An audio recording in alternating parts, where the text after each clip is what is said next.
The Alternative Dig Talk. Real issues, real talk.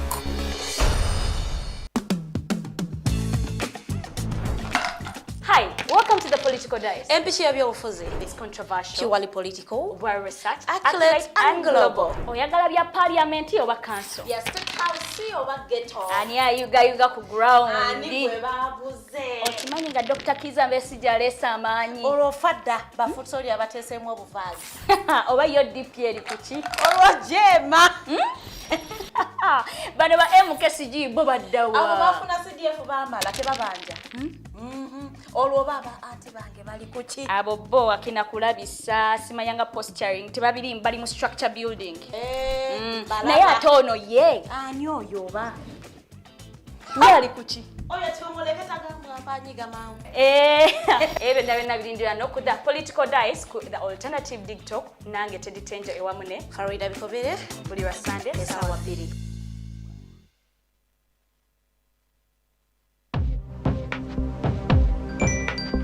What at the church, though? Tawali man, what's up? Man, can you imagine people just dump everywhere? Someone drinks water and throws the bottle wherever. Come on, Rogers. What else do you expect people to do with an empty bottle? Simanya now, Bikoda. Did you know that plastics take at least 450 years to decompose? What? That's a long time. Exactly. Because plastics are made out of a lightweight and flexible material that doesn't decompose easily.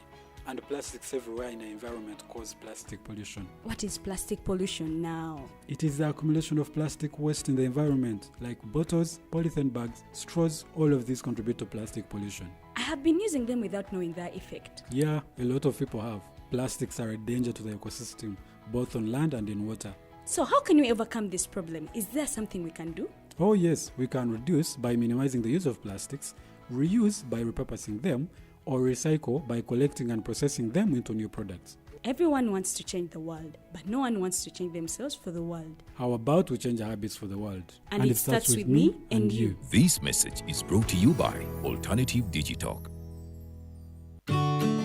Hey Teddy, have you noticed how little attention science and health issues get in the media? Totally. Edgar, yet science information is very important. Yeah, for sure.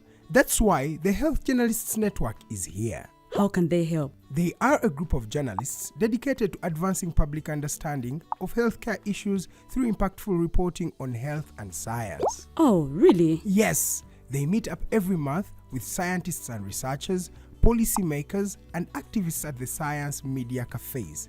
They then relay what they discuss to the public. Does that benefit us? Oh yes, very much so. This helps with health and science literacy for a healthy Ugandan society. Okay. I love getting informed about science and health issues.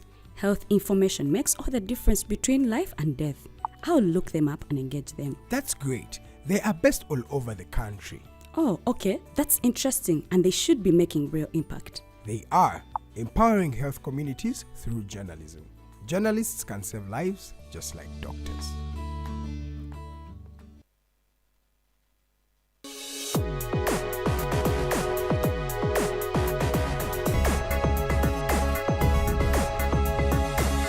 The Alternative Dig Talk.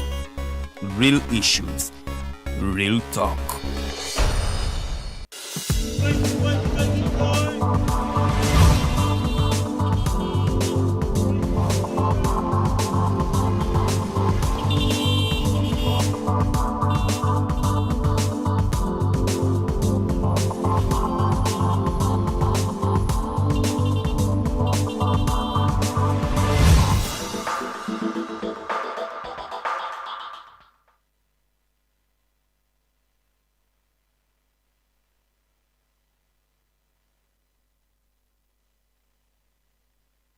Kumachambaliriza nnyo wano ku The Mighty Drive Show.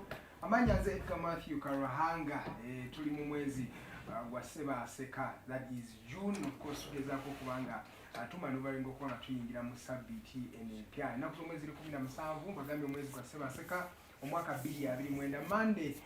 Kadde ka kinyi kagobe enkuba ebadde etonnya era nsuubira gwatanaba kubanga ova waka naye kajjaki tubanga umbrella kakubeeremu mpola mpola wadde etandise okubanga ekenda mu bitundu eby'enjawulo eby'eggwanga. Amanya nze Edgar Matthew Karahanga, buli lunaku lwa Monday tubeera wano ne Mighty Drive Show kuva saa 2 paka ku saa 4. 2 hours of non-stop current affairs talking about what is happening in the country. And we don't just talk about these things. Tusubira ntuwe tuyogerako tugenda kubanga tukozinga obanga tuleeterawo enkyukakyuka mu ngeri eggwanga lino gye litambulamu ate nangeri ki eggwanga lyaffe gye lisobola okubanga likulaakulanamu. Amawulire mugawulidde mu kanyomero kaffe akasoose naye era amawulire mangi agakyali mu ggwanga. Nabyeko lisiti etambula eyaba MPs be basamonize by the CID. Bano nno lisiti no y'amaanyi manya mangi tetunaba kukakasa mazima ga lisiti eno naye gabanga go mazima nti bonna babasamonize bagenda kuba ku CID olunaku olwaleero.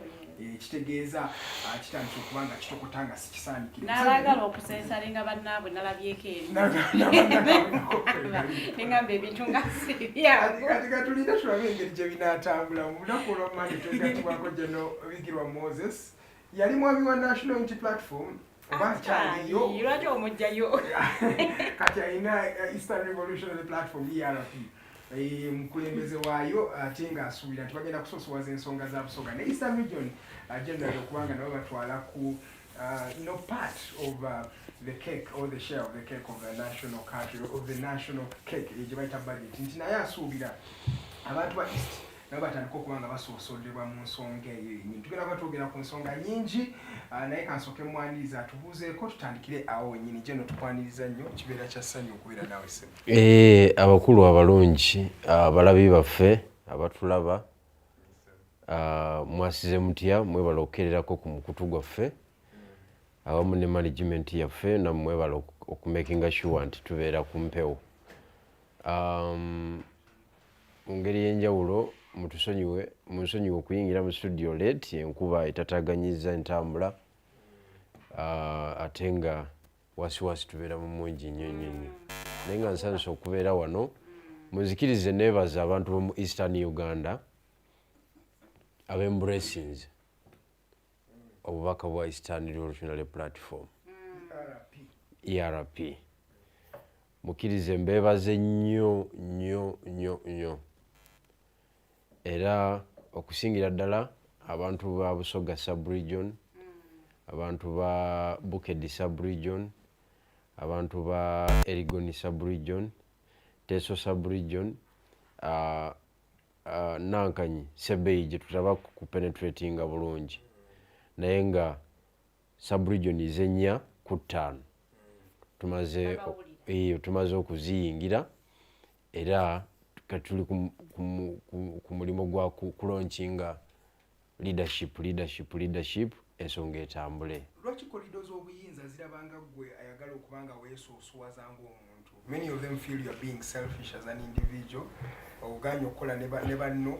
In fact, oli yali akyogerako nange yandeetera background yo n'agawuwa wonna woovudde ng'agamba naye gye noono ye eva abeera selfish ekintu akiyingiramu kufunamu nga muntu aba tafunyemu ng'atambula ng'agenda ewalala n'apaintinga picture nga okoze ne basejjusa mu UID yonna ate omwami ono kyaleka yakulinako ka brief background and history. Wakikyogera ku nsonga eya selfishness ekisooka nga sinaba kukudda mu historical track record yange ekyamazima tuli selfish mu nsonga eno as Eastern. Ekyo tetusobola kukyegaana as a region. Yes, I am just a vision bearer, I am just a leader ate providing interim leadership kubanga tetunaba kutuuza lukiiko tabamiruka olulonda abakulembeze bonna ab'oku ntikko bonna. So ekyo kyo teyalimbye tuli selfish mu nsonga eno era tuli mu kuadvocatinga issues za Eastern Uganda gyenva okay kubanga tubadde marginalized okuva abazungu we baava wano regardless of abakulembeze abadde bavaayo. So njagala okumuyozaayoza ku ekyo yakikugambye nti yabadde observant nnyo n'alaba agenda yaffe. Kituufu Eastern Uganda ku luno tuli bannakigwanyizi naffe twagala okwakivinga regions endala gye zikoze ki byezifunye bukyanga bazungu bava wano. Kakati eyo ensonga ngivuddeko. Ensonga ey'okubiri ey'ogamba nti buli gye nvudde yonna mbadde nga sikifunamu nga nkivaamu yabadde selfish mu ekyo yadde akugamba kubanga natandikira mu UID nga ndi musindisi wa motoka ez'abeesimbyewo okitegedde mu campaign twasindikanga moroka ya Haji nenva ku level y'okusindika moroka nembeera bodyguard bino ebyawamu bafutusojja b'ennaku zino nenva ku eyo level ne bampromotinga nembeera ADC nga kati ntula mu moroka munda ne boss okitegedde nenvaawo awo nenfuuka deputy youth leader wa DP nga mukama wange ye Brenda Nabukenya honorable nenvaawo awo nenfuuka omwogezi wa Sejjusa self appointed okay Sejjusa n'ataneegaana kubanga bya struggle ne tutambuza Sejjusa Mkwaiza umukonjogere nyangu wa mweri pako yali struggle waliwo we batayita nolaba nga embeera eriwo you find a loophole n'ojenyigawo yes embeera eriwo n'ojenyigamu n'otambuza nenvaawo awo nembeera ki actually nga sinafuuka awo nembeera deputy awo nga nkyali awo nembeera regional representative wa DP wa Busoga sub region okay awo nenvaawo awo nenzija awo netuyingira ebya people power okay netuyingira ebya people power mu people power omukulu nampa okubeera coordinator wa Busoga mu kusooka nenva mu kubeera coordinator wa Busoga nenfuuka secretary mobilization Eastern Uganda mu mwezi gwe11 mwaka oguwedde ne bansasuspendinga kati njagala mbuulireko awo wawe nali nga nze leader babadde bankulembera kati selfishness gyadde akugamba eri luddawo anti obeera obala empiki zo ziganda okuvaayo naye empiki zange mbadde mutuufu ebbanga lyonna bwe twali UID yafuna obuzibu obwa leadership nesasika nalisigaddawo mu kitaba ky'amazzi DP omanyi gyeri anti nze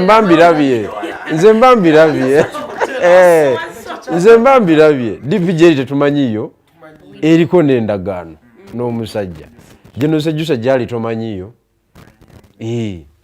naye omusajja yamusinza amaanyi namukola ki namuzaayo okay kakati netuvayo netuyingira people power ebya people power mubiraba ffe twakola people power netukola n'amaanyi gaffe gonna negaggwayo nze najjayo n'ag'omu buto kyebagamba okujjayo n'ag'omu buto ofiirwa n'okufiirwa ebintu ku lw'ekintu kyokola ki kyoyagala gonna n'agajjayo nengamalayo okay nensasulwamu suspension etaliiko kuwozesebwa etaliiko fair hearing ndowooza okuwozesebwa fair hearing mu luzungu okuwulirizibwa etaliiko nnyonyi kuba banange bonna tebava ku nnyonyi mubamanyi bulungi nnyo temubalaba abantu banuupu nga batambula nze nekajansi situukangayo nagenda Nairobi naye Nairobi okimanyi nti Nairobi kano tulinye ebbaasi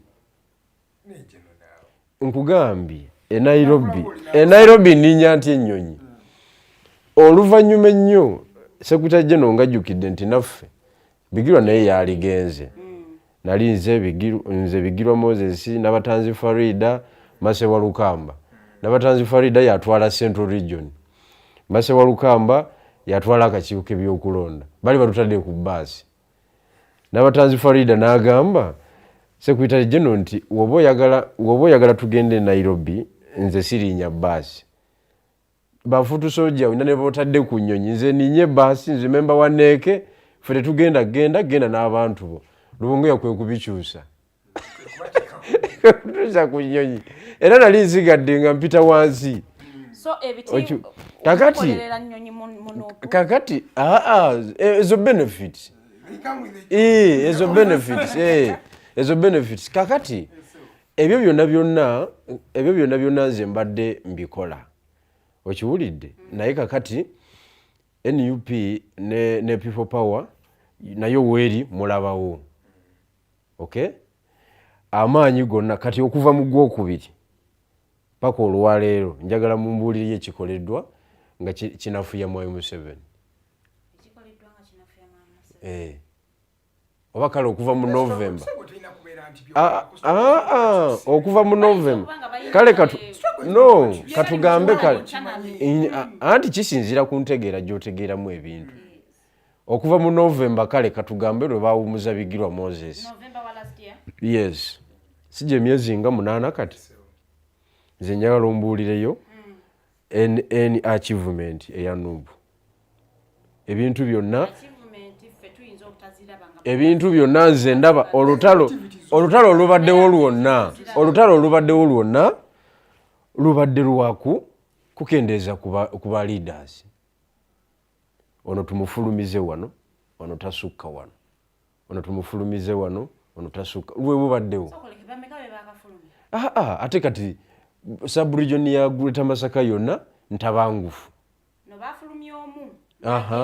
Golooza omuntu abeera omu. Olooza Farida oli omu gwe. Kakati bakugamba bali abagagga. Golooza ali omu. Oba olowooza Bigirwa yali omu. Omukyala? Owaye, golooza Bigirwa yali omu. Mu nsi yonna temubeeramu muntu omu. Nali ndaba akatambi ka munaffe Julius Malema e South Africa. Yali ayogera eri ba investor be South. N'agamba nti omukozi yenna ng'ali ku mulimu mukwate bulungi gwe boss. Kubanga omukozi oyo ayina abantu abamuli emabega abadipendinze ku ye bayitirivu nnyo nga bw'okalubiriza obulamu bwe oyina chainage gy'okoze abagenda okusafaringa tebamanyiddwa muwendo. Okitegeera kakati omuntu tabeera omu mu kintu kyonna. Nawe nituli wano mwe abali wano waliwo abalaba TV eno lwakuba ggwe nti ekiwala ekyo kankirabe every Monday kinjogerera bulungi nga bw'ovaawo nga naye akyusa kyano. Okitegeera kakati n'ebyobufuzi bwe bityo bibeera. Nze mbiraba eyo ye Busoga gye mpangaalira ne mu Eastern. Abantu bangi abagamba nti olaba Bigirwa bamuyisiza bwe batyo. Ate kati ffe abakubira n'emundu ku byalo. Okiwulidde? Yes, byonna bibaddewo otandise ERP. How is ERP different from all the political affiliations that tulina wano? Is it a pressure group? Is it a prospective political party? Because Abanauganda Chibaruwoza, what is the value and how are you people different from the political organizations that tulina with time? How are you different? Yeah, ekisooka tuli regional. Tuli regional. Ye first regional political formation yesoose nge championinga issues za region. That is point number. Ekyo kitufuula ab'enjawulo. Point number 2, message yaffe. Tewaliwo kibiina kya byabufuzi wano kina message yaffe. Message yaffe ya regional empowerment. Twagala region zizitowe nga tetunagenda mu kalulu nga gutugenda okuwagira tukanyiza naye ku bye tugenda okukola mu government nga tugiwangudde. Yes, tufuna kino na kino na kino tukoye okubeera mu zi government ne tumala emyaka 4 ng'ewaffe teriyo jeno n'omu. Kati ate eno approach yaffe ate nayo n'akalulu ate yesinga okukola kubanga enafu ya Mwai Museveni ku center obuyinza ebujjawo ku center nebukomyawo yaba empoweringa dda ate mu West oyina kyoyogererayo gwe mpaayo mbaka gwe twajjayo Nuupu mu West obadde ki kati kino ekintu kye tuliko Museveni era yatuziza seeke n'akyanalyzinga tubuuse enzanya y'ebyobufuzi tulengeddeyo engeri gyaza kuba West already is empowered. Nze mbeera wali ku KIU wali university dominated by Westerners 85%, but omwana oyogera naye ne mwogera ku nsonga ez'enjawulo waba muwala woba oyagala kukwana n'okwana n'okola buli kintu kyonna but kasa kituuka nti mu debatinge ku Museveni aveeko non-negotiable kitegeeza it is an empowered what region they are politically conscious bamanyi kyekitegeeza okubeera mu power kivulaba tebakkanya naawe ng'olese story eza Museveni akole ki ebirala byonna munyumya emboozi era bakugamba nti if it is not Museveni it is Muhoozi. That is their position. Kakati what is the position of Central Region? It is Kyagulanyi. Central Region is already empowered politically, economically. Kakati what is the position of Lango Sub-Region? It is UPC. Yes. Yeah, we have seen in the previous They have defeated us twice miserably. Yes, that's true. Okitegeera naye ng'obote yafa mu 2 mutabanyi we yaliwo mutabanyi we ne bomuleeta wano ku street yaffe wano talinawo makulu Naye mutwale tewali ayinza kumanya nti akena wuyo akola ki ayiseewo naye mutwale erira. Okitegedde so twagala Eastern Uganda nayo ebere politically conscious ebere politically empowered nga regions endala bwe zikoze eki bwe ziri era ekyo kyekivaamu development because mu negotiating. One would say you already have a lot of positions. No, we have ceremonial positions. Ekigambo ekyo buli munamawulire akingambye. No, we have ali muteeso. You have a lot of people. We have them. You have ministers. And tubadde nabo since time memorial. But you know what? Ekibaddewo nga appointing authority asinzira Kampala. Right from bazungu. Nga abazungu basinzira eno ne bagamba nti tulondeyo na DOP eyo. Tulondeyo ne Mwami Gundi ajja tuleeta region eyo.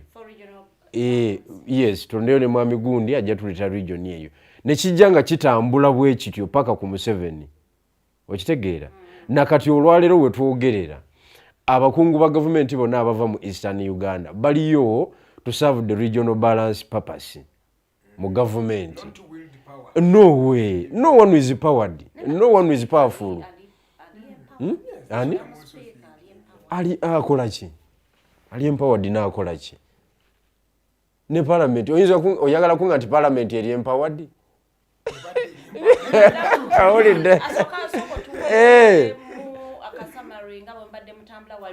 Last Monday ngotugamba you are going to move Eastern Region. Yes, we have managed to traverse. Tubadde na internal meetings ez'aba stakeholders ab'enjawulo so eno which ate yo egenda kuba yakwanivairinga bukiiko but the internal arrangements eri okay kubanga being a new idea mu political arena mulimu abantu abeetaaga okusooka okuinternalizinga kubanga okumanya tetutegerera ku page emu okitegeera so mulimu abantu bafe ab'enkizo yes nga beetaaga okutuula nabo mubalage wajje mugenda era eno week yo egenda kubeera yakwanjula bukiiko obw'enjawulo so njagala kubagumya bugumya n'okubategeeza nti project eri mu kutambula eri ku right track era tefaanagana na bibiina bya bufuzi nga bw'obadde ogamba mbu how different are you. Yes, tuli banjawulo obubaka bwaffe bwanjawulo era idea yaffe yanjawulo ebibiina byonna tebinatulumba NRM tenatulumba FDC tenatulumba DP tenaba UPC abantu abanumbye bokka ba kibiina kyange aba NUP anti butamanya abantu tebamanyi bya bufuzi ate abantu bamanyi ebyobufuzi abantu tebamanyi bya bufuzi ndowooza naye kinasinzira ku ba lecturers abanaatwalibwayo banaaba bali revolution then kijja kuyambako naye abantu abatamanyi bya bufuzi era banvumye bulungi nnyo ku social media naye nagenza okukola research Ediga akumanya aganvumye nga ga region ezo Central Region na Western Uganda. Okimanyi nti nsobola okwetuma erinnya ku social media? Kyonna kikiri Ate siba mu region. anti lyoba okozesezza ffe tutwala eryo. Nanti teribalya. Tetugenda mu details. Bw'otugamba nti gwe Kakeeto, Kakeeto Mutwale ekyo nti Kakeeto nze ngenda n'ekyo Uganda. kakati ate gw'oyagala ate nkutwalewa. Region 2 ze zisinze okunvuma akabonero akalaga nti zina alliance because eri region ya West yefuga mainstream politics yeri mu power, region ya Central yefuga opposition politics, so tebaagala twabuluze ekyo. They are both benefiting. Yes. Mr. Museveni met the Bataka from Buganda recently. A meeting that has raised a lot of havoc, a lot of statements, a lot of sentiments, divisions to some extent. What is in this meeting that we are not seeing as Ugandans? Chichi ekyamaanyi ekiziyiza president okumeetinga abataka ba Buganda. Waliwo obuzibu gwe meeting eyo ogirabye otya nga General Bigere? Meeting eyo kisooka nze njirabye nga waliwo king omulala mu Uganda ate nga ye ate king wa Uganda si king wa Uganda oba wa Busoga oba wa kati General Museveni yazimbye capacity mu Uganda nga is the new king, is the new cultural leader, is the new traditional leader. Ebintu byonna birimu byonna olwa powers ennyingi zalina. Kakati Buganda eri mu crisis emaze ebbanga ne internal crisis naye nga bafuna engeri bagimanaginga internally neetajja. Yes. Naye bakitambuliddemu ebbanga ddene. Nga waliwo tiimu egamba nti Katikkiro atukuba ekikono. Ate ffe bakama be fe abataka kubanga abataka be baconstituting olukiiko luli oluvaamu kabaka ye chairperson w'abataka okitegeera. Kakati ebya kabaka story ezimutambulirako tezitegeerekeka bulungi. Mulwadde si mulwadde, yagudde eddalu yakoze atya, Katikkiro amukwese social media ebinafuyiza nnyo ne tubula direction entuufu fe abaagala okumanya ekituufu. Kabaka n'omuntu yenna atalina magezi abadde atunuulira kabaka n'amanya nti kabaka muki mulwadde kusinziira ku bifaananyi bye ebibadde birabika nga apiyarinzeko eri Obuganda. Era nga sikyala na buvunaanyizibwa omuntu okubuuza nti kabaka yabaaki kwegamba oba weerabidde n'okwerabira nti is a human being. Kwegamba amagezi go gaba gakendedde nnyo okitegeera. Kakati ebibuuzo ebyo ate bye bisinza okuleeta crisis emmengo. Kabaka aliwa, kabaka yabaaki, twagala kabaka waffe okitegedde. Lwe yasembayo nze n'ekifaananyi kye nalaba ng'ayogera eri Obuganda nga ndaba teyaalize.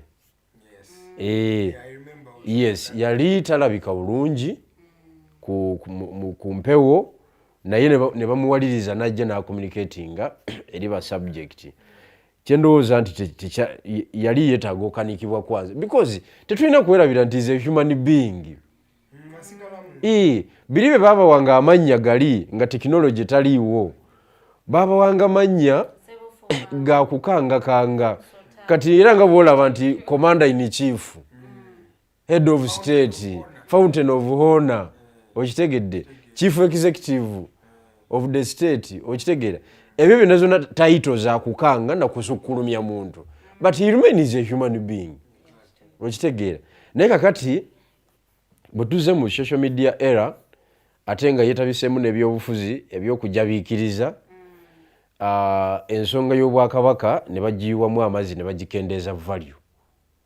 Naye nga mukulembeze w'amaanyi yasinga okukiririzibwamu abantu as in trust. Abantu okumukiririzaamu ye mukulembeze asinga okubeera n'abantu abamukiririzaamu ba subject be. So naye eno meeting bw'ebeerawo abataka baatukoze ekigambo obuganda babukubye ennume y'ekigwo abataka ekisooka okugamba obugambi nti omutaka Bigirwa Moses mukulu w'ekika mutaka va ku mukulu w'ekika omukulu w'ekika oyinza n'okuba osula mu muzigo naye omutaka Bigirwa Moses one obeera landlord nga n'ettaka olirina mwalaali kubanga okubeera omutaka kiva mu kufuna ttaka ekintu kyonna kikye okitegeera kakati abataka batuuka ddi ku levu egenda ew'omukopi kubanga General Museveni aba mukopi mweyo setup si member wa royal family mukopi alinga ffe okitegeera abataka bakakuba meetings 2 n'omukopi General Museveni esooka yali kololo ne basaba ate General Museveni ettaka ate abataka okitegedde n'abawa ssente ne bagulira Museveni n'abagulira poloti 5 ku 10 Emengo kati bate bakyali bataka balo bagulira poloti 5 ku 10 Emengo ne bavayo mu makanzu gaali naga mukulu tumulabye mukulike eyo bannaye Ssaabasajja Kabaka awangaale nga tebakimanyi nti kye bakoze kinafuya Ssaabasajja Kabaka 100%. Kati omutaka ate otuuka otya okusaba 5 ku 10 olina okuba ng'olina ng'oli roodi era Ssaabasajja bw'akomawo ng'ateredde bulungi nze ndowooza akyusa abataka va ku ebyo ebya head of state sebo mengo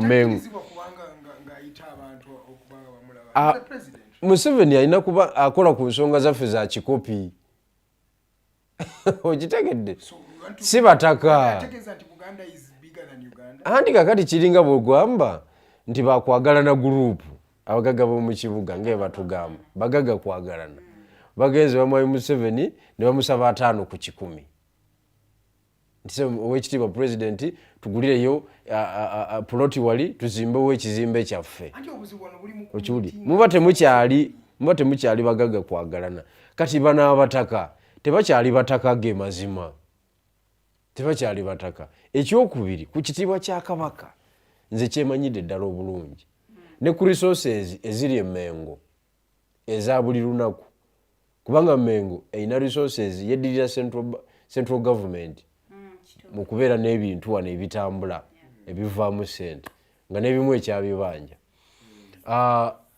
ne mutuuka okugamba nti sebo owekitiibwa president tuza okuloopera nti Kabaka mulwadde era tetumanyi ne waali era tusaba sebo otuyambe otunule mu nsonga eyo twagala genda kulaba ku Kabaka waffe abataka nga temumanyi Kabaka waali abataka tuli ku lukiiko olw'omu chairman waffe tetumanyi waali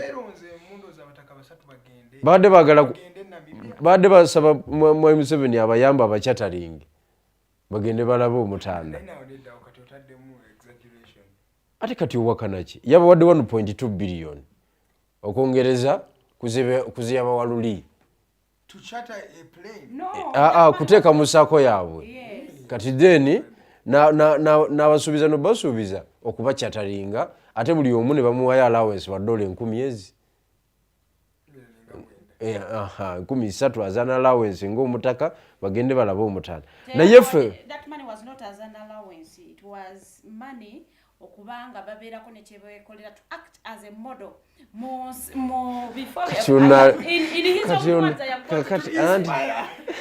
bagende babuulire enjiri ya NRM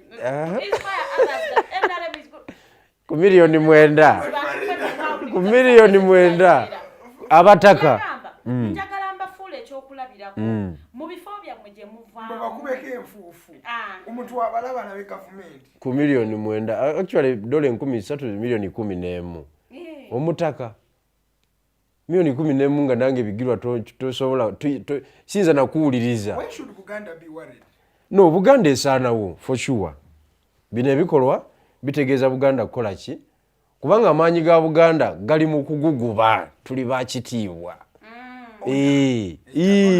Yes, that pride fe tuli bawano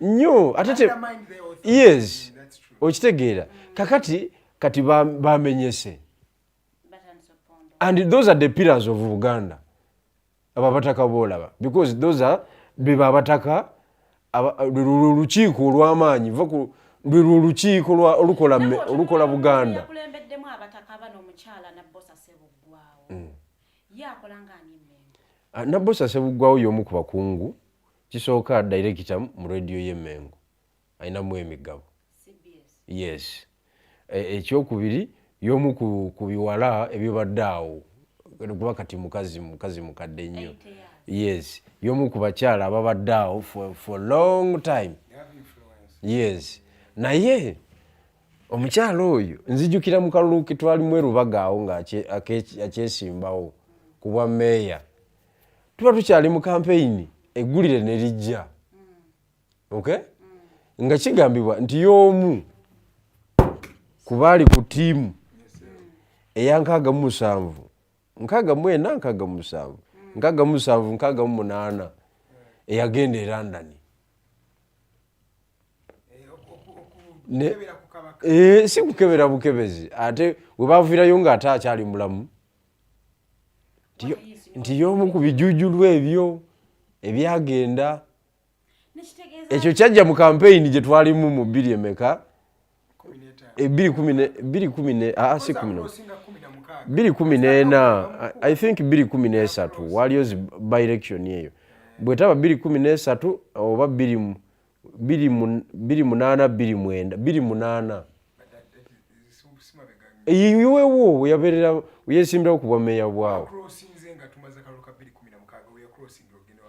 anti kakati yaliko meeya eri ekisanja ekiramba yes kakati that is Mengo beba abantu b'Emmengo ekyasuula Mengo mu gyenkaaga baali bantu b'Emmengo era ekigenda okusuula Mengo mu gye2024 era bantu baawa b'Emmengo kati ate kati ekitiibwa kyaweddewo kati bazimbye kabaka omulala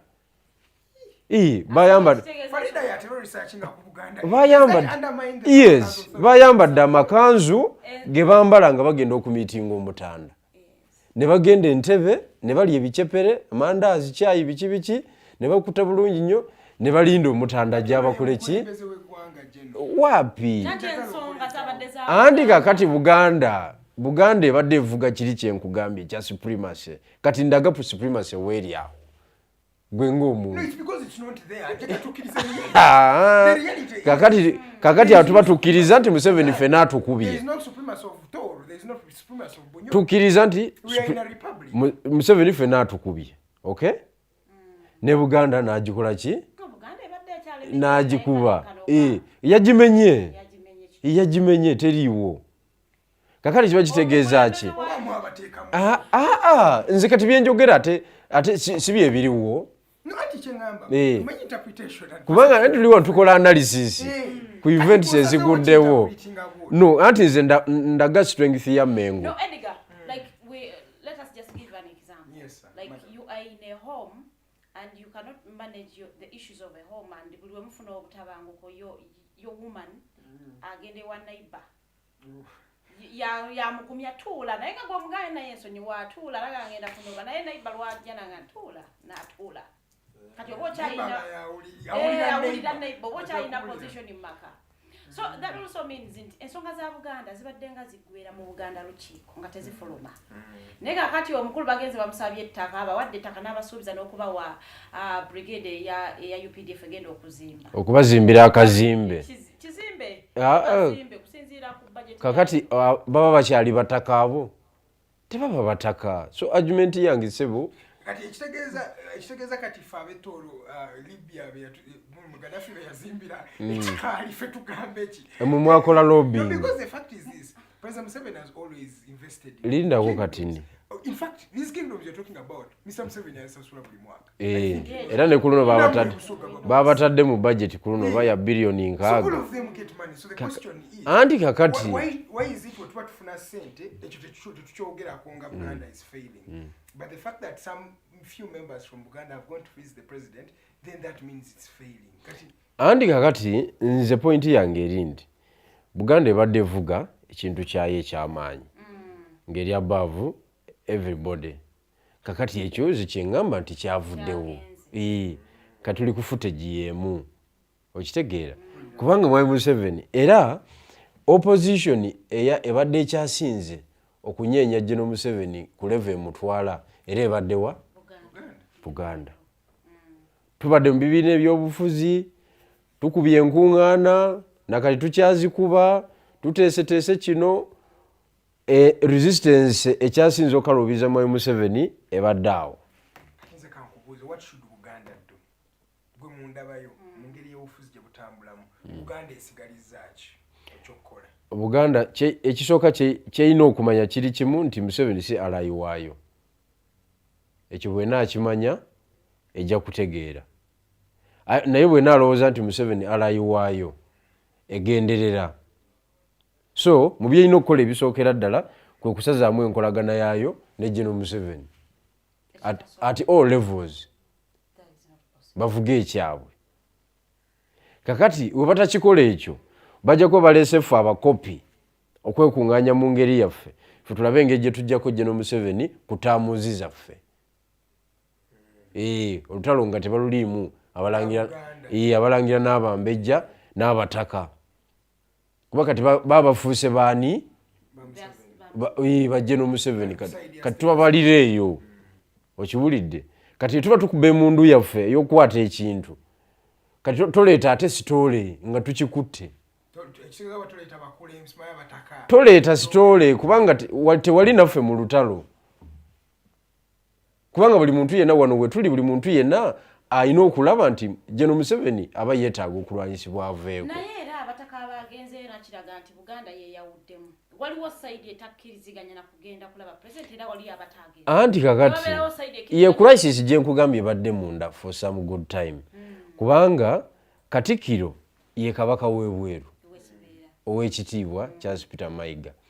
Ye mukozi wa kabaka asooka. Amawulire galina kusookera ku ye. Yalina okukola program etambuza obwakabaka bwa Buganda. Okay? Naye Katikkiro abataka bano tali nabo. Bavuze kyabwe. Bavuze kyabwe. Kati kasola abataka nga batandise okwewaggula. Ne bagenda ne bamitinga head of state nga abatwala tamanyi.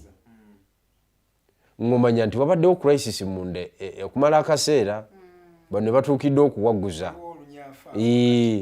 Jjukira waaliyo sikanda endala eya Kiwalabye Male naye teyajja mu mawulire. Anti Kiwalabye Male bamuwumuza. Naye kirowoozebwa nti yatikula ettooke era ewa jjajja. Jjajja yamuwa ettooke alitwalira Omutanda teryatuuka.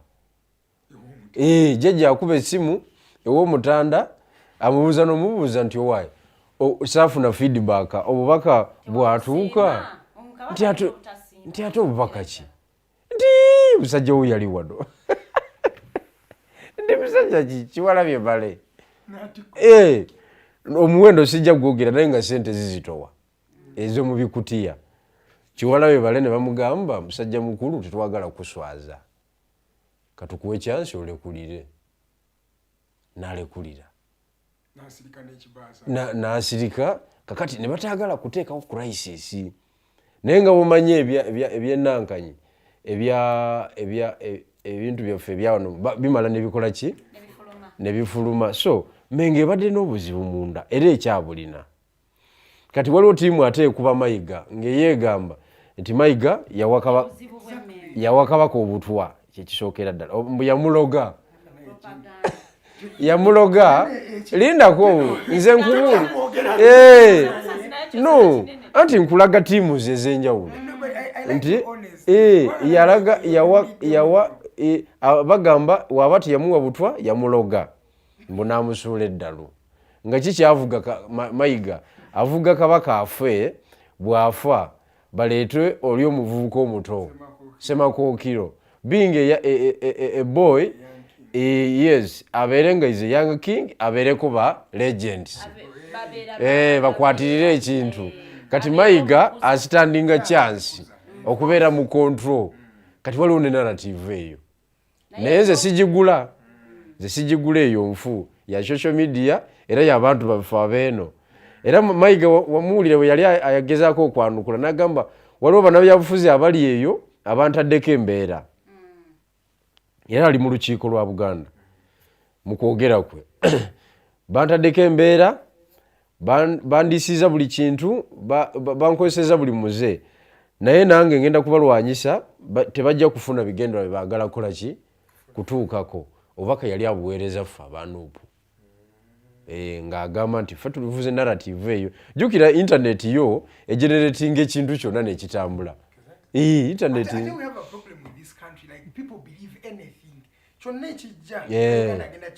andi kati internet yaffe ekisooka kino kankiteeke in line with the national unity platform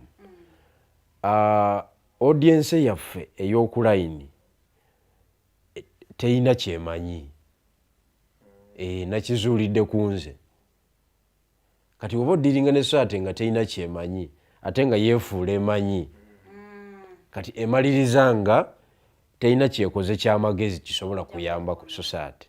Let me give you an example.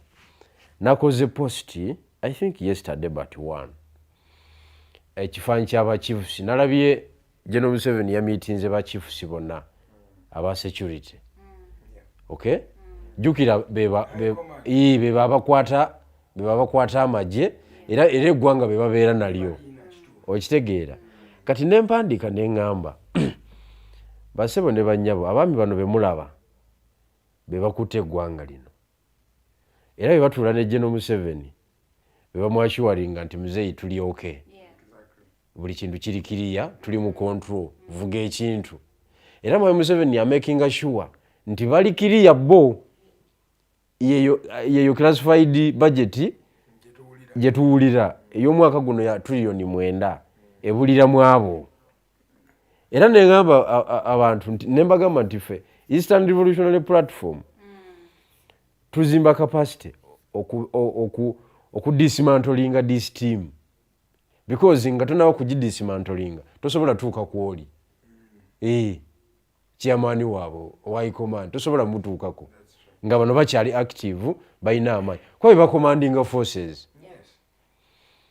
kakati post eyo nga ya muntu amanyi politics ategeera power kyeki okitegeera naye bw'ogendayo n'ogisomako komenti zaako olabira ddala nga tudiringa ne society ey'abajega abatamanyi kye twayingiramu abatamanyi kye bayingiramu era abatamanyi gavumenti evaako etya endala ejja etya ekyo njagala okutegeeza nakizudde era bwe tunaaba tumaze kyeno mujja gendayo ku wolo yange mu kirabe kuliko komenti nyingi nnyo naye nga tekuliiko amanyi n'ogu bonna bamasitarinze mu kintu eki kyakuvuma kakati ate okuvuma tekujjangako gavumenti yonna mu nsi yonna ne gavumenti ezikyasinze okubeera ennafu mu byafaayo bya Uganda ziri 3 ezaliganyegenya esooka yali ya Lule naye Lule abakubeera mu society gye tulimu olwaliro teyalivuddeko ey'okubiri ya Binaisa nayo yaliganyegenya naye Binaisa mu bwa Binaisa bwe abakubanga byali afuga mu kiseera ekyo be baffe wano teyalivuddeko eyokusatu ya General Tito Okello Lutwa ya 85 nayo yaliganyegenya ng'efugako bitundutundu egaba tetuuka egaba nga waliyo president waayo tesala busoga naye Lutwa naye abakufuna mukisa ng'ali mu generation yaffe eno naye teyalivuddeko kusaba esatu ezokumacha kubanga generation yaffe yo tugende ku nsonga endala ensonga y'ababaka ba parliament ababaka batwogera babaka basatu already bali mu nkomyo bali mu mbuzi ekoga omu aweereddwa kyewaliise bail ne bamukkiriza okuba nga afuluma nga yeeyimirirwa naye yali akafuluma ebitwala bino si kwe gusoose nno okubanga tubiraba twasemba okubira ndooza bwe baali bawadde Sewanyana bail ne Seggirinya ne bakwatibwa mu mbeera bwekyo. So kino kitegeeza ki olunaku olw'ejjo embeera akawungeezi awo waliwo lisiti eri mu kutambula ku mikutu gimukwanira wala ng'eraga ba MPs ab'enjawulo ababadde summoned by the CID. Yasooka summoninga bali bennyini abasatu benkugambyeko. Bano lisiti ababaka bangi nnyo nno basukka ababaka 20 bonna baayitiddwa Criminal Investigations Division okubanga babiterera. Kino kitegeeza ki eri politics w'eggwanga lino? Jukira twali tusoma budget oba baali basoma budget President Museveni yali abasuubiza ababaka bano abali mu mbeera etali nnungamu oba bali mu mbeera ya corruption n'abasuubiza okubanga babawa amnesty. Naye abantu bangi bakiwakanya naddala abaali batuddawo ne bagamba bo baagala musaayi eyita blood aba omukyala yaligambye kubanga balaba ku nkyukakyuka oba ensimbi z'omuwi njaga kusooka kujja ewo gye kiki olowooza ku bigenda mu maaso naddala mu paalamenti eyo? Ekisooka nzikiriza njaganyeemuko. Nze asinga okubeera omusanyufu mu Uganda saawa zino era kampanikemu singa sikimbadde nsituka n'okusituka. Ndi championi mu byobufuzi bya Uganda. Ndi championi mu byobufuzi bya Uganda. Kubanga nakizudde ate nga bwe mbiraba Mungu agenda na kunfuwako ajja kunteekako omukono gwo ogw'ekisa mpanuwe ntuukire ddala ne ku eri awasemba kubanga bannayuganda tebamanyi. Tewaliwo society mu Africa ne mu nsi yonna etamanyi nga y'abannayuganda. Ate si bantu bokka n'abakulembeze tewali amanyi kigenda. Tetulinawo wano muntu akola analysis ya myaka 2 mu maaso, just 2 years ahead. Tetubalina ku level zonna. Naye obadde okimanyi nti era nzikiriza ekintu kino kigaziye bwendi. Obadde okimanyi nti Kenya debate eriyo olwaleero ya myaka 10 mu maaso. Simanyi bamugobera politics we Kenya agenda mu maaso kati. Timu ya deputy president baagala gifulumya. Bali abo Mountain Kenya baagala gifulumya. Eya Rigathi. Nga bagamba bwe tumutunuulira Rigathi ono tagenda tusobozesa ffe abo Mountain Kenya okuvuganya nga Ruto avuddeko. Okay? In 8 to 10 years to come. Ayinza obutaba muganzi. Ate nga baagala power edde wali mu central mu Bakyukuyu. Kuba mu Kyukuyu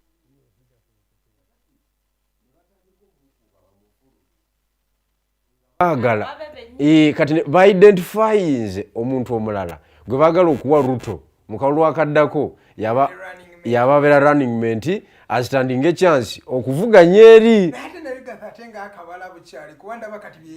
Anti kakati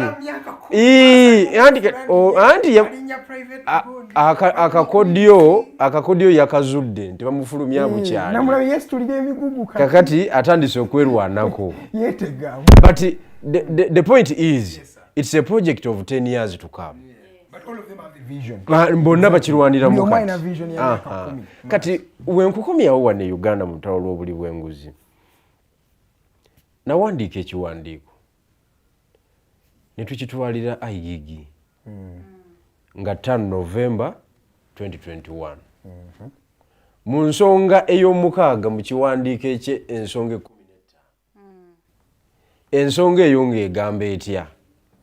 Ng'egamba nti Oweekitiibwa Right Honorable Anita Amonge, Deputy Speaker mu kiseera ekyo, ya summoning abakungu ba Ministry ya Finance n'abagamba bakwatagane ne budget committee bamuteeremu $1 billion ne tiimu ye. Okay? Yes sir. Bagifixingemu mu budget. Wemala ozifixingamu then yalabe engeri gyazikola ki gyazibeeramu. Document is now a public document because nagiservinga entity ya government erwanyisa ku buli bwenguzi. There it becomes a public what? Document. Nafunamu ki? Nafunamu komera. Yes. Okay? Naba mukubana nakutulugunyizibwa. Nakubeera neglected. Yes. Okay? Nafunamu blackmail. Nafunamu character assassination. Ensonga eriwo olwaleero yennyini si yakufikisinga sente mu budget yennyini si yakusaba percentage kickbacks mu budget kakati ate nze nagiraba 2021 nengi documentinga awe nkugambidde nti ndi champion sebo bwana Edgar era nze kati omuntu yenna takyasobola kuŋŋamba stories zonna bw'ate bigirwa Moses sirindako ku kyokola kakati nze ntunula wala ate bannange batunula mmere ya leero lwaleero mpulira okiwulidde namala emyezi 3 myezi 3 nga publicizinga document eyo ku social media. Ekibiina kyange tekyavaayo kuŋŋamba byogera obijjawa kuba kirina publicity department ekulirwa Joel Ssenyonyi emyukibwa wa Alex Mufumbiro ina ne budget ey'amaanyi nno tebampitako kuŋŋamba nti ebintu ebitambula ku layini ate nga gwo bichampioninga bitandikirawo bikomawa bijewa twongeremu ki because omuntu gotunuzaamu emundu muntu w'amaanyi mu gavumenti byogera bituufu tekyaliwo for 3 months okitegedde paka anite luyakozesa approach ya CMI nenkwatibwa nembera blackmailed nenkola ki buli kintu kyonna ate nesigala nga case mu nuupu nga itise case mu nuupu era ze zimu ku case ezasinzirwako okitegeera yemu ku nsonga ow'ekitiibwa Kyagulanyi alina ku desk ye ne lwaki ngambye nti ndi champion kubanga ebyafaayo binsetinze free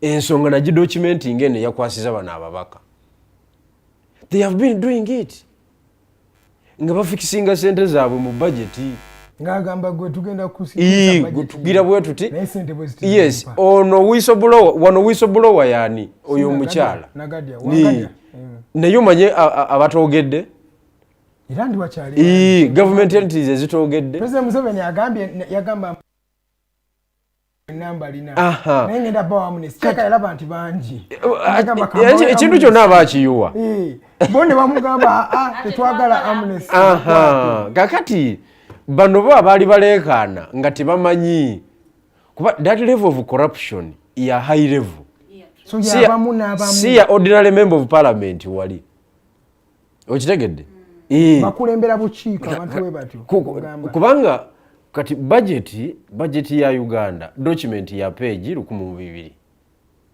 omubaka ng'owe wange oweka muri municipality ayinza okumanya emirimu nti gitambudde mu budget eyo bukedde yamuwandiseeko nga tateesangayo guno omwaka tateesangayo wadde olutesa no ali ku 00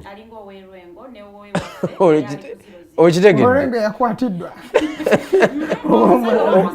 owa constituency yakwatiddwa naye bagamba ebizibu byalina byali okitegeera kati such members of parliament era nabo balabye ebipya ne beewuunya okwesoza okuli ku parliament okumanyi nti wedda bitulyako esente bannaye tutubeera wano obwavu ne butuluma kumbe bano balina esente enzibu okitegeera so egyo emirimu gyolaba tegikolebwa ordinary members ninge byadde realistic nga batuuka n'esente ne bazibaddiza anti kakati yes nga sente efuluma buli kwota efuluma bweti nga wangadi agamba kwatako ebibiri nga ate bibiri because bano badde basaba 20% it is alleged okay kati 20% bagenzo ozi disputingamu nga ziri ki bilioni 15 because awoziba ku budget ya yes for one ministry kati bilioni 15 ku level y'omubaka niwe bagenda kulyako bilioni 2 niwe bagenda kulyako milioni yezi ku level y'omubaka aba ine sente okitegedde ku level y'omuntu yenna that's $5 million andi kakati ate waliwo ababbi abalala abatali ku eyo level kyenkugamba bali ba under secretary ba PS obwo busente sente ate aba ate bali mu birala nnyo era Museveni tayiza nabba kwataka abo kubanga ate nabo bazijjayo ate nabo ne bamuddiza yuli ali mu OPM gwe tugambe yagenange Paris banakanyi bakazinda omwenge nga bagunywa ne ba Rio Ferdinand ne ba Ronaldinho badidya Drogba nga be bachalibe oyizo mwepanga koyo mu bilioni ofisi za 3 buba busente sente kakati nga tonaba kubuuza njagala okukatiza ensonga eno nti basebo bana Uganda musanye mu kitegeere nti mulimu abantu abatali ba bulijjo byobufuzi bya wano mu bantu abo mwendi abatali ba bulijjo ensonga ngenda kudda mu nziremu nkole publication ya document eyo mulabe point 6 kyegamba egamba kyegamba kyenyini kyekiriwo olwaleero okiwulidde naye mwanvuma ne mundiisa sente ne munsalira omusango ani tenatuuka okuvuga emmotoka yange ne bagijja ku CID ekibuli ekiro ne bagitwala ku kikomera kye ne barecordinga akatambi ako ne bakapostinga era ne mukyaacceptinga nti kyabadde kituufu nze abaddemu already nga ndi museemwayi ndi mukubwa miggo okiwulidde kakati bwe twogerera wano bibino ababaka we nasulanga museemwayi be nawandiikako nabo we bagenda okukola ki nabo we bagenda okusula emirundi mingi tulabe nga bakwatibwa naye lusi kibeera ceremonial twala bano ba Nandutu yes Nandutu babakwata ku byamabaati but so what now okay there are sanctions but so what yes so, isn't this being ceremony of Mr. Museveni oba ngebyadala there is some blood that no ekikulu kiri nti Museveni agenda kivaamu because Museveni takyasobola kufightinga corruption namu defeatinga kiba kitegeeza nti agenda kwawukana ne mukyala we agenda kwawukana n'abaana be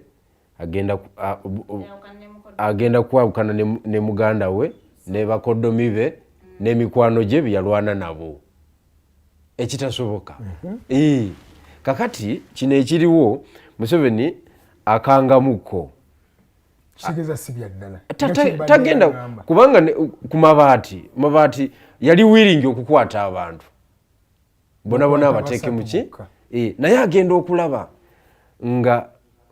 nga impact egenda kukuba ye anti awo kyali mu cabinet at least anti wano kiri mu parliament no parliament is an organ of the government the second to some extent it's not really gumanyi kitegeeza kati katugambe nti the 30 MPs who are summoned abali ku list bona bakutte it is a crisis in the country. What brings they are 500 no they represent people but they have stolen kituufu crying for corruption ekyo kyobwe kiri but politically wano mu Uganda abantu bagenda nalinamu ku sente regardless oba ozijjewa era bw'okwata esente zigenda okukola eddwaliro mu kitundu n'ozitwala nga gwe n'ozitwala binafusi eddwaliro ne lisigala nga libi ng'abantu bagendayo bafa bufi naye gwe ng'otambula gwe ng'otambula ng'olaga nti olina omutima omulungi ogw'okugaba you become the champion mu eyo society eyo Uganda gye tulimu kati Museveni gwemanyi talina capacity kati ekwata babaka 3 n'abateeka mabuuso tekisoboka kubanga response egenda kubeera ki political pressure gyatayagala and I thought it's a political win kubanga everybody tekisoboka anti kati mumulaba bino kati amawulire ge bawandi nalaba nze amawulire g'essaawa emu ku olwo lwennyini abantu buli mubaka mobilizing abawagizi be ne bajja ekigambo ekisooka Museveni owaffe gw'olabye okukwata tojjukira ne kwewali kuba nalaba. era olabye wafuga okutemu and I'm like you people this person okitegedde regardless of the offense egenda mu maaso eva mukireeta waka ne kayibula walaba abantu okitegedde baasituka ne bajja n'okujja ne bajja paka ne bagamba Museveni obadde ki omwana waffe gusazeewo okukolako yes because Mwai Museveni yalwawo okulwanyisa obuli bw'enguzi yalwawo so kibeera nti bonna abalidde era olwozeemu waffe yalidde nnyo kubanga nange ngaava mu Eastern Uganda nga president wa Eastern ndi concerned ku nsonga eno kuba baakutaba nina ababaka bange babiri munda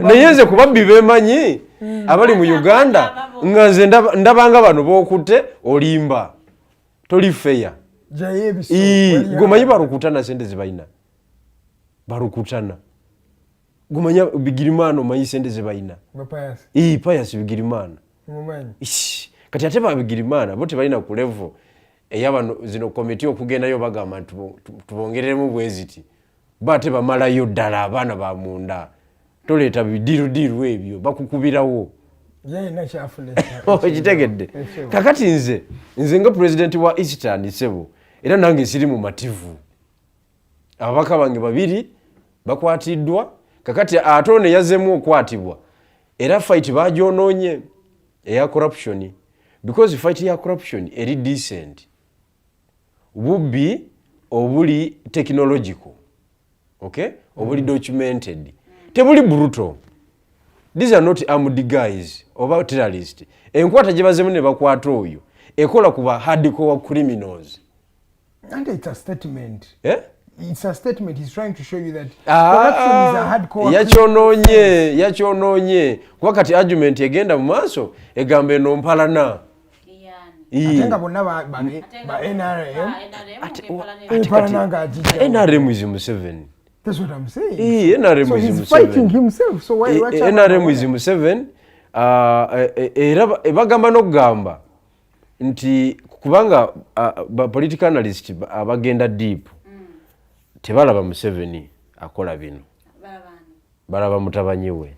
That's where I was coming. That's where I was coming. Yes. That there is a sentiment nti Mr. Museveni himself is not the one fighting corruption. Because abadde tazanya bwati. Ate nga bagamba mutabani we abadde so intention about corruption. Ne mu UPDA form waliwo already byatandise okukwata mu errant drivers na ulide byatandise okukwata. Era ne muwozi yali tasobola kulwanyisa buli bwanguzi because a benefit nze mu buli bwenguzi beneficiary for a long time akulidde mu corruption.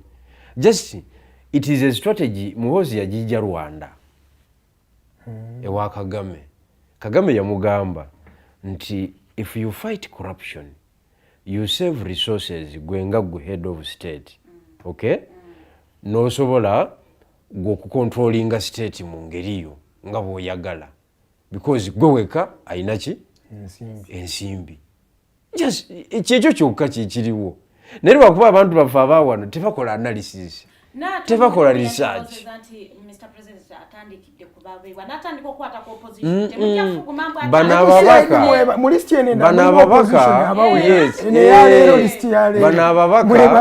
Kakati bwetubanga kulwanyisa nguzi era nga fight eri genuine tetwagala ekome mu kkubo. Okitegedde? Tetwagala ekome mu kkubo, twagala egende paka last kubanga ne public emanya abantu abakola ki abalidde sente zawano ne bakunakuna ne public ebamanyi.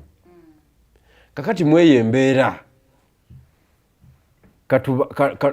katukiwe weeks 2 fight bwogiraba nga ekyaliwo then nga tumanya the fight is genuine. It is not political. So kubanga enkwata gye bazemu ne bakwata Honorable Akamba si abyanguzi eraga kirala nti waliwo olutalo olulala mu byamuhoozi project obeeraga tuli mu kukola waliwo fight endala eraga mu byamuhoozi project alabika abadde tanaba kujja ku board kubeera analysis nagiguddeko awantu eyabana ababaka abasatu okubanga tebakwatagana n'enkwata gye yazzemu n'ekwatibwa anti analysis ngegamba ono abadde tane subjectinga tanaba kubeera tanaba kuwagira kintu so bakutwala mwenye mu mbeera eyo naye Museveni gwemanyi tagenda kusustaininga fight eno kubanga emumalawo aba yefumita tayagala kulaga nsi yonna nti gavumenti ye ejjudde obuli bwaki obuli bw'enguzi kubanga olwoteekawo fight eno ababaka 3 ng'obatadde mabuusu my friend omuliro gw'oba okumye mu ggwanga webaba bansonga va ku babaka baffe bano abanupu be bateeka munda constituency ne zituula naye omubaka ow'ensonga tolina bwemuteeka mabuusu constituency netuula tekisoboka. Neki kyetuyiga ku nkwata yogambye gye bazzeemu mukwata because in the past it has always been the opposition bebakwata bati babesigye bamuwadde beeru abafuluma ne bamubaka basegirinya kati kitandise okubanga kitambula namubeewaka so tukiyite ekiri atabaala anti wetwabeeranga mu UID omu ku basomesa ab'olulango baali bamuyita Kenneth Paul Kakande. Kenneth Paul Kakande yali adescribing General Museveni ng'empologoma naddala empologoma ensajja. Empologoma ensajja terya muddo okay niweba ekaddiye wakiri okufa erya nnyama okay kakati empologoma ensajja era enkazi bwemala okuzaala bweti enkazi yesinga obukambwe naye egezaako okuprotectinga obwana obuwologoma obuto kubanga ye ensajja toginyumiza sitole ng'enjala egiruma ekalya yesooka ewonewo balizaala obuki obulala era empologoma enkazi bwemala okuzaala making sure nti obwana obwo buli protected era buli awantu ensajja weetamanyi kakati empologoma ensajja terya muddo erya nnyama n'omwana naye abeera mmere anybody can go abeera mmere omukulu asobole okulamawo atambule kakati wewano wetuli tukubye enduulu ebbanga lyonna tukubye enduulu fe ba activities nti bannaye abasajja batukwata bubi abasajja batuyisiza bubi abakulu bano mu parliament nga baseka busesi nagaba opposition ani yabatumyeyo okiwulidde oli mu mikono mituufu gya byakwerinda be bakukutte mubere bakakkamu bajja muleeta mu kooti okay kakati ekyo nalabye ndowooza yabadde mukazi we mukoyo ona ne bakamba ng'akuba enduulu ng'alinga ali mu kuzaala enduulu yaffe eri y'ekisoga eyo eri mu kyalo nga bamutwala takirabangako omanyi abo baka MP babeera eyo nga bali ebicepere olw'okubanga bbaawe MP ne bali ebicepere ne balaba TV tebasuba mawulire ga ssaawa emu biki ne batusekerera ffe nga bo balowooza biri kiriya obwana kyemalira buli muntu abeera threat obwana kyemalira nga buli mu ggwanga buli muntu abeera candidate wa komera no permanent friends no permanent enjawulo ebeerawo ya budde ogendayo ddi kubanga mwe benjogera nammwe wano mwagendayo dda naye nga are you criminals you are not. It's the position you are in at that time that defines you. Okusiza ku interest zani z'omukulu but you are not a criminal. Kale Farida ono Farida waffe n'obwa Farida bwe omutwalo tya kusiemu aye ojiwulidde so naye that is dictatorship. Abantu bateekwa okuunderstandinga the concept of dictatorship era eggwanga eri lirwanyisa obwana kyemalira tewasaanye wabeereyo maloboozi gakontana kyabulabe nnyo kibi nnyo kubanga kiba kituuziza kituuziza emabega abantu bati banawa kutegeera kakati here we are Chovola banze sagala gamba mbu omukulu yakkiriziganya ne muhoozi ensonga lwaki bamukutte for as long as there is a fact nti yali enguzi bamukwata oba akkiriza oba takkiriza. There is a card this man has always talked about that President Museveni abeera ne baasa ayo already naye ng'agamba ndigikozesa ddi when can I pull this file. Yes. Eno file when gyetaaga buli muntu alina olunaku lwe buli muntu alina olunaku lwe mu bwana kyemalira naye the principle is twagala amateeka gakole ki gakole omulimu gwago. That is the principle. niwona amateeka gagamba ku muntu aba aweereddwa bbeiro kino ekintu kibadde woba oweereddwa bbeiro kooti eba ekutadde. Okay? And it's the biggest one. Kooti eba ekutadde era eba tekuvunaanyizibwako ng'okoze eki ng'ofulumye kaise egamba nti tukutadde okunoonyereza bwe kukola ki bwe kugenda mu maaso kati ebaddamu okunywa wabweru era tebiba bya kooti biba bya kooti egwantadde kati bano abazzemu okunywa era balina kukomyawo mu kooti okitegeera kati ab'ebyokwerinda baasala amagezi era nagazuula nti webatukwate kubazi nali ku CMI baŋŋamba musaagasaaga nnyo ne poliisi eyo ne bakwata ne mubeera awo mugibuuza 24 hours is elapsing I mean 48 hours you are keeping us in communicado naaga ebyo bikola eyo kakati ffe tugenda okujja wano ogenda ova mu mikono gyaffe kigeza ekisooka nga tutegedde ekituufu kuba ffe wano oba olina okwogera oba oyagala oba toyagala oba olina okwogera. Ekyokubiri wetukutuusiza eri nga bali omulimu mwangu nnyo ogw'okukola kubanga ffe tuba twakukekenuddemu dda information entuufu.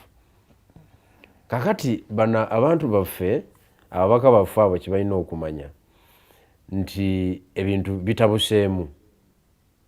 Okay? That is bwe binaabanga biri ku genuine cause of fighting corruption. Ebintu bikoze eki bitabuseemu. Naye principle yange gye ndiko nze nganze endaga nti Mwai Museveni tasobola kusustaininga lutalo luno kubanga yeruuza kubanga luba lupaintinga government ye nti yonna eri corrupt. Ate bw'ogenda deep mu kulwanyisa corruption eno abantu boosibirako babo ba mu nnyumba kidda waka kati era ffe tugenda muteeka kuninga General Museveni ngazi we nakola obwa whistleblower luli ku Anita Among nga nibinawandiika bibino bye bigenda mu maaso kubanga script tenakyuka bonna bali ku script yange tenakyuka wadde dakiika neegi kakati Mwai Museveni tugenda muyambako tumusongere ku babbi abalala amanya ne ze baatwala n'obujulizi tubukoleki tubuleete tumulinde okwakitinga era wata taking action against those individuals abenjawulo nga n'abamu bali mu maka ge wali munda mu kitavu buyinza ebuva then Mwai Museveni alekerawo okubonyaabonya bannayuganda abalala talina moral authority kulwanyisa buli bwanguzi. Kino kirekawa parliament nga tumaliriza parliament yesigadde eti Anita Among gyabadde akulembera gyabadde ategeerera because namuwulira statement yonna gyafulumya era osaanye otegeere omanyi bwe natuula bali ba agent ba Anita Among abansetinga bangamba ebigambo bino wammanga nti bigirwa oli mukwonoona ekintu kino ani kyegaddako jjajja gwaliko amwesize nnyo kyova olaba ne palamenti agiyina. Okay? Toyiwa kintu Eastern naffe tuffe tugenda okukwata ekintu okiwulidde kakati information eyo nze nagyogeranga mu ngeri yange mu mbeera ey'okulaga abantu ki ekyaliwo kubanga baali balina kifaananyi kirala nti nali ngenze kufuna sente nali ngenze negotiatinga miliyoni 100 naye abantu bwe mbagamba binayogera ne ba agenti b'omukazi birimu obwa president birimu amagye birimu projects enene bwe zityo kati Museveni awo picking intelligence eyo natagitekinga lightly era natandika okwakitinga kati bino byonna byonna ebigenda biwunzikira kwanite walinga omulala nebakuloza nti Museveni ayagala nnyo okulwanyisa obuli bw'enguzi bugwe mu Uganda akimanyi tekisoboka but atayizaayo omuntu imagines as a threat ku throne ye namutayiriza mu fight ya corruption kubanga Museveni waba nayawukana naawe ng'akukubye nga tolidda ng'oli discredited mu society mwawukana tolina kyoza nga n'abantu tebaagala kutunulako ye n'asigala nga ye championi. And that has been the truth from time memorial. Remember time bonna it has always been like that. Bonna bazatambula nabo. Bwazabazanya. Yes. Kakati nekibanga omuntu alina okukuba enfufu ku passport ye. Waba mugezi yanita amongi yali badde yafulumye edde eggwanga kubanga tolaba nti ya embarassinganze humiliation biki bagenda kumu embarassinga bagenda mu humiliatinga bagenda mu discreditinga anaagenda okuvaawo nga tasobola kwesimba wadde ku bwero si wano n'abuwangula nga tasobola kubanga she had an ambition. Oba yagidropinga yamanyi.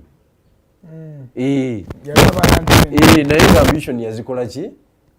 Yagiina. Kati ate n'abeera dangerous. Era Museveni yatya nnyo. Mu kalulu akaaliyo omukyala n'abeera n'obusobozi obutayiza candidate omu n'atanominatinga. Ate nga candidate yali wa muwozi. Omukyala n'abeera n'obusobozi obwinfluencinga EC Electoral Commission. Nabe n'obusobozi RDC nga ali mu ngalo ze, Bagiso nga bali mu ngalo ze, DPC nga ali mu ngalo ze, kwegamba government establishment nga yagiina ekyo tewaliwo omuntu we NRM yakifunye. Museveni yagamba this was like a movie. Okitegeera Museveni abadde n'abantu abalina amaanyi okitegedde bakayura babadde nago bambabazi babadde nago basejjusa naye baali tebanayingira tebanayesanga anite bwabadde ayesa mpiki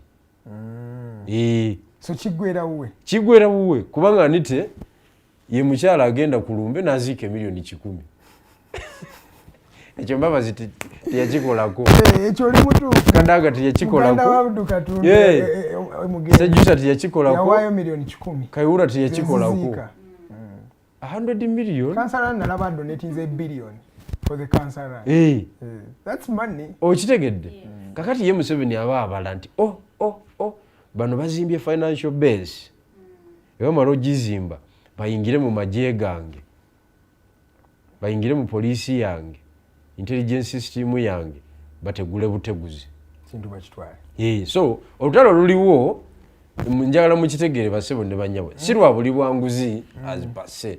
Ekyo kiri ku ngulu kibasabise kiwulidde nenge kiri munda kirala ekiri munda it's a power struggle ekiri munda who is the next president okay kiri ngoli bana kugamba nti mpuga nti yali emiliyoni 5 olutalo lwaliwo lwa miliyoni 5 ekyo kyakungulu ekyo kyakungulu eyo trigger mpulira gibakozesa okukola ki okuba naye nga munda kiba kirala kati tuba political analyst ate ba political actors tuba tulina obuulira abantu ebintu ebikola ki naye bo babikirira ekikiri eribo ate kati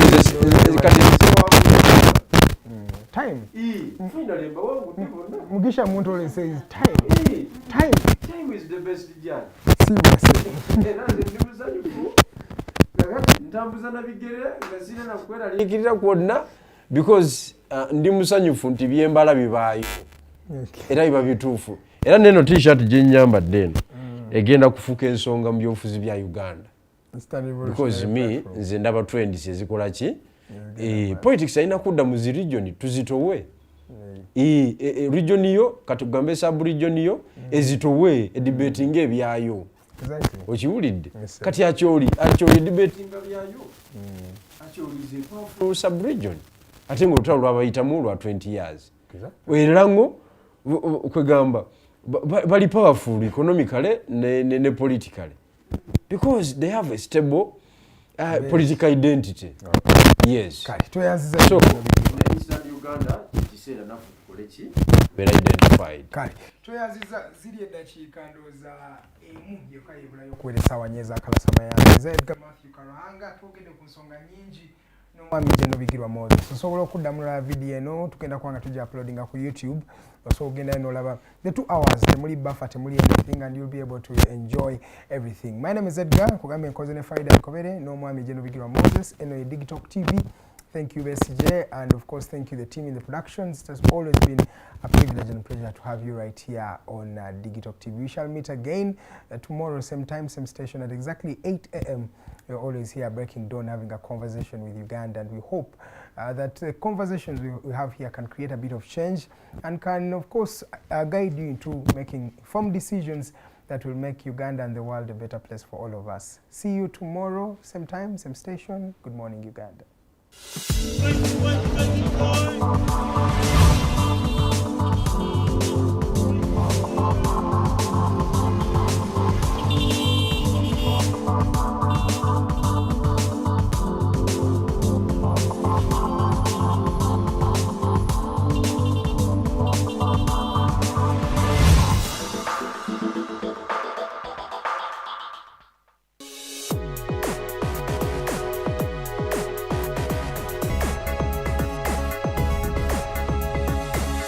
The Alternative Dig Talk.